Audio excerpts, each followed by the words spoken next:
భగవద్గీతలోని జ్ఞానం ప్రశాంతమైన ఆశ్రమంలో పుట్టలేదు. అది పుట్టింది ఓ మహాసంగ్రామానికి ముందు నెలకొన్న సంక్షోభంలో. సరే, మరి కథలోకి వెళ్దాం. ఇది ఒక హీరోతో మొదలవదు. మొదలయ్యేది ఆందోళనతో ఉన్న ఓ అంధరాజుతో. ఇక యుద్ధభూమిలో దుర్యోధనుడికి శత్రువుల వ్యూహం చూసి కంగారు మొదలవుతుంది. కాని ఆ భయాన్ని పైకి కనిపించకుండా దాచేస్తాడు.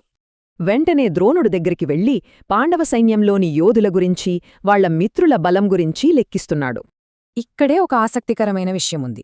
రెండు సైన్యాలను పోల్చేటప్పుడు అతని మాటలో అతనిలో ఉన్న భయాన్ని బయటపెట్టేశాయి.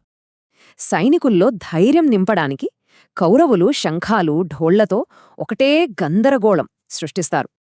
కాని కృష్ణుడు, అర్జునుడితో ఉన్న పాండవుల స్పందన వేరేలా ఉంది.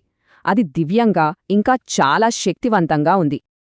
ఆ ఒక్క శబ్దంతో ధృతరాష్ట్రుడి కొడుకుల్లా గుండెలు బద్దలయ్యాయని అంటారు. అంటే సైకలాజికల్గా దెబ్బకొట్టారన్నమాట.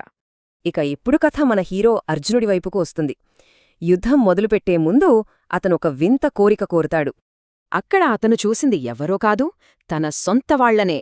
తాతలు, గురువులు, సోదరులు అందరూ అతనికి కావాల్సినవాళ్లే.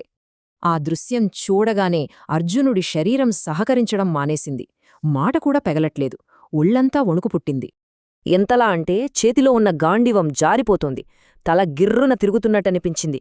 పరిస్థితి చెయ్యి దాటిపోయింది. అందుకే అంటాడు, బంధువుల్ని చంపి వచ్చే విజయం, రాజ్యం, సుఖాలు ఏవీ నాకొద్దు అని తేల్చి చెప్పేశాడు.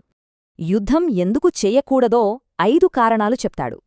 వ్యక్తిగత పాపం నుండి మొదలుపెట్టి సమాజం నాశనమవడం వరకు వివరిస్తాడు. అయ్యో, ఎంత పెద్ద తప్పు చేస్తున్నాం! కేవలం రాజ్యం కోసం బంధువులను చంపడం పాపం కాదా అని ఆవేదన చెందుతాడు. ఇక్కడే అసలు ప్రశ్న మొదలవుతుంది. వీరుడి పవిత్ర కర్తవ్యం ఒక పెద్ద పాపంగా అనిపించినప్పుడు ఇక సరైన దారి ఏది?